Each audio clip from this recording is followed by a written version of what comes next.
Hello everyone, welcome to Sprint UPSC. We are discussing class 9th NCERT Democratic Politics 1 and we are on chapter 1 What is democracy and why democracy. तो देखिए हम अब तक इन a general term क्या होती है democracy की ज़रूरत मतलब क्यों डेमोक्रेसी को चूज़ किया जाता है हम ये भी समझ चुके हैं, हमने उसके कुछ पॉजिटिव और नेगेटिव पॉइंट्स देखे थे.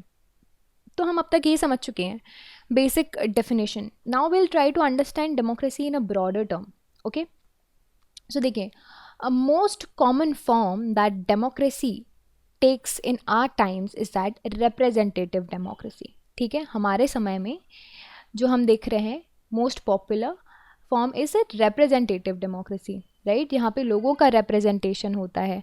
हम अपनी कंट्रीज़ को क्या बोलते हैं? डेमोक्रेसी बोलते हैं, जहाँ पे सारे लोग जो है रूल नहीं कर रहे, हमने अपने रिप्रेजेंटेटिव्स खड़े करे हुए हैं, है ना. These are the people choose their representative, and by this we in a way govern ourselves in a democracy and say that we are the part of the decision making process through our representative. ठीक है, majority जो है that is allowed to take decision on behalf of the government. देखो इसका मतलब क्या हुआ, people है, जनता है, करोड़ों की पॉपुलेशन है, ये क्या करेंगी? ये अपने रिप्रेजेंटेटिव्स यानी कि कुछ लोगों को चुनेगी. अब ये जो लोग हैं, कुछ लोग हैं, ये पार्लियामेंट में जाएंगे. अब इन लोगों में से भी जो भी मेजॉरिटी होगी, यानी कि सपोज ये ए पार्टी से ये दो लोग बिलोंग करते हैं, बी पार्टी से ये करता है, तो मेजॉरिटी के ए पार्टी के लोग हैं, इनमें से आपस में एक लीडर होगा इनका, और ये क्या करेंगे? ये करेंगे रूल. ओके, रूल करेंगे यानी कि ये लोग डिसीजन लेंगे इन सारे लोगों के बिहाफ में. Okay, so even the majority does not do rule directly, ये भी आपको याद रखना है. The majority of the people rule through the elective representatives, है ना. हमने जो अपने इलेक्ट किए हुए हैं रिप्रेजेंटेटिव्स, मेजॉरिटी वो जो है वो रूल करेंगे. ठीक है, ये इम्पॉर्टेंट क्यों है, क्यों ज़रूरी है? क्योंकि मॉडर्न डेमोक्रेसी में अगर हम चाहें कि ये जो करोड़ों के लोग हैं हर एक डिसीजन में जाके वोट देने जाएं, सो क्या ये पॉसिबल है? ये पॉसिबल नहीं है. इसीलिए हमें रिप्रेजेंटेटिव जो डेमोक्रेसी है उसका साथ देना पड़ा, और हमारे ये जो लोग हैं वो हमारे बिहाफ में डिसीजन लेते हैं. इवन इफ़ दे कुड, अगर ऐसा कुछ हो सकता है कि सारे लोग जाके वोट दें, हर एक डिसीजन, हर एक लॉ पास करने के लिए हम वोट देने जाएं, हमारे पास समय नहीं है, ना ही बहुत से लोगों के पास डिज़ायर है, ना ही इतनी स्किल है कि वो किसी पर्टिकुलर लॉ को समझ पाएँ और उसके लिए डिसीजन ले पाएँ. इसीलिए हमने क्या चूज़ किया? इलेक्टेड रिप्रेजेंटेटिव्स चूज़ किए. इसीलिए हमें एक मिनिमल अंडरस्टैंडिंग मिल गई डेमोक्रेसी की. ओके, यही जो चीज़ है ना, ये डिफ्रेंशिएट करती है नॉन डेमोक्रेसीज़ में और डेमोक्रेसीज़ में. But there is some other thing. एक होती है डेमोक्रेसी एंड एक होती है गुड डेमोक्रेसी. ओके, इसके बीच में सेपरेशन क्या करोगे? इस चीज़ के लिए, सेपरेशन के लिए हमें टर्म समझ रहे हैं, broader meaning of democracy.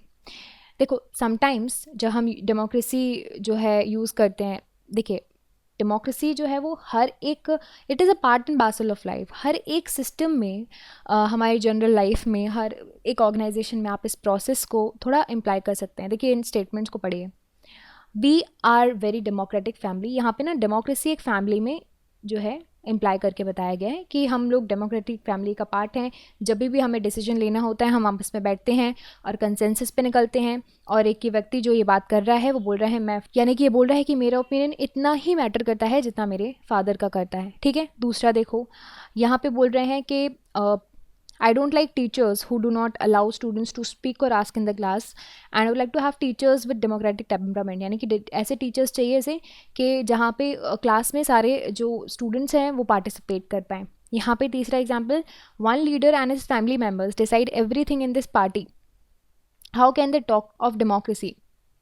So यहाँ पे भी बात की जा रही है. सो देखो, हम इससे ये समझते हैं कि ये वर्ड्स हमें ये समझाते हैं कि डेमोक्रेसी में आपको चाहिए consultations and consent of all the parties which are involve in it, and जो पावरफुल नहीं है वो भी सेम ही तरीके से डिसीजन लेने का जो है उनको हक हो. इससे हमें पता चलता है democracy is also principle that can be applied to any sphere of life, चाहे वो आपका घर हो, चाहे वो आपकी कंपनी हो, आपकी ऑर्गेनाइजेशन हो, और चाहे आपकी पॉलिटिकल पार्टी हो. we can evolve and we can take up the democracy and the term democracy from everywhere. Sometimes we use the word democracy not to describe any existing government. हम किसी existing government को describe करने के लिए democracy का use नहीं करते हैं, word का यूज़ नहीं करते हैं, but हम एक ideal standard जो है वो समझाने की कोशिश करते हैं कि हमें क्या बनना है. जैसे कि true democracy will come to this country only when no one goes hungry to bed, है ना. ये definition है कि भाई कोई भी व्यक्ति भूखा अपने बेड पे ना जाए, तभी हम डेमोक्रेसी समझेंगे होगी. In a democracy, every citizen must be able to play equal role in the decision making. For this, you don't need just an equal right to vote. हर एक सिटीजन को इक्वल इन्फॉर्मेशन होना ज़रूरी है, basic education, resources, commitments, है ना, ये सब चीज़ें. सो अगर हम ये आइडल्स को सीरियसली लें तो कोई भी कंट्री इस दुनिया देश में डेमोक्रेटिक कंट्री नहीं है ना.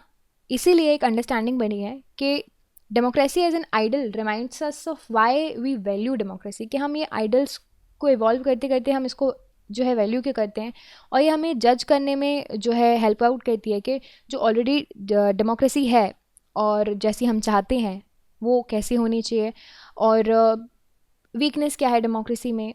हम जब ये मिनिमल डिफरेंसेस और डिस्टिंग्विश्ड कर पाएंगे सारी चीज़ों को, तो हम गुड डेमोक्रेसी की तरफ जो है बढ़ सकते हैं. So democracy can apply to many spheres of life and that democracy can take many form. और democratic process बनी रहेगी जब तक आप consultations करते रहोगे. आज के तौर पर सबसे most common form है democracy का rule through peoples, and people will elect the representatives and representative take the decision on the behalf of these peoples. But अगर community और छोटी हो, दूसरे तरीके भी हो सकते हैं डेमोक्रेटिक डिसीजंस लेने के. कम्युनिटी छोटी हो तो लोग direct people can take the decisions and all the people can sit together and they can make the decision. सबसे अच्छा एग्जांपल हमारे यहाँ ग्राम सभा और पंचायत वगैरह के एग्जांपल्स आप देख सकते हैं कि यहाँ पे लोग आपस में बैठ के डिसीजन लेते हैं, क्योंकि कम लोग होते हैं तो डिसीजन लेना भी आसान हो जाता है. इसका मतलब कोई भी कंट्री परफेक्ट डेमोक्रेसी नहीं है, एंड हम इन फीचर्स से हमने ये अडॉप्ट किया. एक मिनिमम कंडीशंस मिल गई हमें कि क्या डेमोक्रेसी के लिए होनी चाहिए एंड क्या चीज़ जो है डेमोक्रेसी को आइडल बनाती है और क्या चीज़ डेमोक्रेसी को आइडल नहीं बनाती है. And every democracy has to try to realise the ideals of the democratic decision making, कि एटलीस्ट आप वो चीज़ें अडॉप्ट तो करो. हो रही हैं चीज़ें, होए ना होए, that is a different case, है ना. तो चीज़ें इतनी आसानी से तो हो नहीं सकती. इट रिक्वायर्स टाइम, एफर्ट्स लगता है डेमोक्रेटिक प्रोसेस को पूरे प्रॉपर फॉर्म में आने में के लिए, और बहुत से एफर्ट्स चाहिए होते हैं. हम एज अ सिटीजन क्या कर सकते हैं, हम ऐसा कर सकते हैं, हम एज अ सिटीजन बहुत बड़ा चेंज ला सकते हैं. हम डिफरेंस बना सकते हैं by making a country democratic और लेस डेमोक्रेटिक. ये कैसे? डेमोक्रेटिक ट्रांजिशंस में और डेमोक्रेटिक एक्टिविटीज़ में और पॉलिटिकल एक्टिविटीज़ में पार्टिसिपेट करके. क्योंकि हमारे देश का हमारे जो फेट होता है वो सिर्फ और सिर्फ रूलर्स पे, गवर्नमेंट पे डिपेंड नहीं करता, सिटीजन्स पे भी करता है कि उनका कितना एक्टिव पार्टिसिपेशन है. Okay, this is important. लोग ही अगर इंटरेस्टेड नहीं होंगे तो फिर रूरल्स को तो मज़ा आता है पावर्स गेन करने में. So that is how we can distinguish between the forms of the democracy के किस तरह से होता है और एक गुड डेमोक्रेसी की तरफ कैसे आगे बढ़ा जा सकता है. दूसरे तरह के फॉर्म्स होते हैं ना, जैसे कि मोनार्की हो गई, डिक्टेटरशिप हो गई, वन पार्टी रूल्स, ठीक है. उनमें सिटीजन्स को पार्टिसिपेट करने की ज़रूरत ही नहीं है. वहाँ पे तो आपके किंग हो गए या फिर कोई डिक्टेटर हो गया, है ना, या फिर वन पार्टी रूल में जैसे कि कोई चाइना का एग्जांपल लो आप, तो कम्युनिस्ट पार्टी हो गई, वही डिसीजन ले लेगा, आपको टेंशन लेने की ज़रूरत ही नहीं है.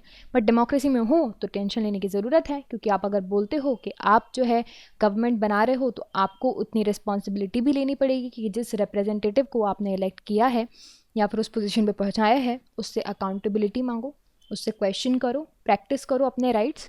ठीक है, यही इंपॉर्टेंट होता है. सिटीजन्स को अपने राइट्स प्रैक्टिस करने होते हैं. जब तक सिटीजन्स अपने राइट्स प्रैक्टिस नहीं करेंगे तब तक उनके लिए वो राइट्स इंश्योर नहीं हो पाएंगे, है ना. इन्फोर्सिबिलिटी कैसे इंश्योर करोगे फिर, जब तक अगर सपोज किसी ने आपके साथ कुछ गलत किया, आपके फंडामेंटल राइट को इन्फ्रिंज किया, तो it is your duty to go to the courts और गो टू द पुलिस कि भाई कंप्लेन करो कि ये ऐसा कुछ हमारे साथ हुआ है. If you will not complain, if you will not say, if you will not speak, how can you say कि these things will remain intact.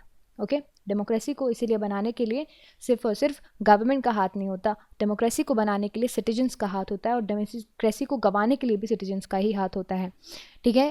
And in fact most of the non democratic government citizens won't participate in the politics, but democracy depends on the active political participation by all the people. इसी वजह से हम democracy को पढ़ते हैं और focus करते हैं डेमोक्रेटिक्स पॉलिटिक्स पे। सो आज के सेशन में हमने काफ़ी कुछ पढ़ा। हमने पढ़ा broader meanings of democracy, we try to understand the broader meaning of democracy. Actually हमने इन अ वे एक बेसिक डेमोक्रेसी को समझने की कोशिश की कि हम अपने हर एक स्फेयर पे, लाइफ के स्फेयर पे उसको जो है इम्प्लाई कर सकते हैं, और हमने समझने की कोशिश की कि ये जो डेमोक्रेसी है उसको एक गुड डेमोक्रेसी में कैसे कन्वर्ट किया जा सकता है। ऑल्दो हर चीज़ आइडल नहीं हो सकती, डेमोक्रेसी कॉन्क्रीट नहीं हो सकती, उसमें लूप होल्स होंगे, डिलेज होंगे, बहुत सी चीज़ें होंगी, लेकिन it is way better than any other forms of the government which are there around the world. So बाकियों से तो बेहतर है, इसलिए जो बेहतर है उसको और बेहतर बनाया जाए, इसकी कोशिश होनी चाहिए, और इसमें सिटीजन्स का पार्टिसिपेशन बहुत बहुत ज़रूरी है। सो आज हमने ये पूरा chapter, by this we have finish this chapter, and इसमें हमने समझा what is democracy and why is democracy. I hope आपको ये सारी चीज़ें समझ में आई हों, and if you like this video, you can subscribe to the YouTube channel for more videos and updates, and also download Sprint UPSC app to practice book chapter and topic wise.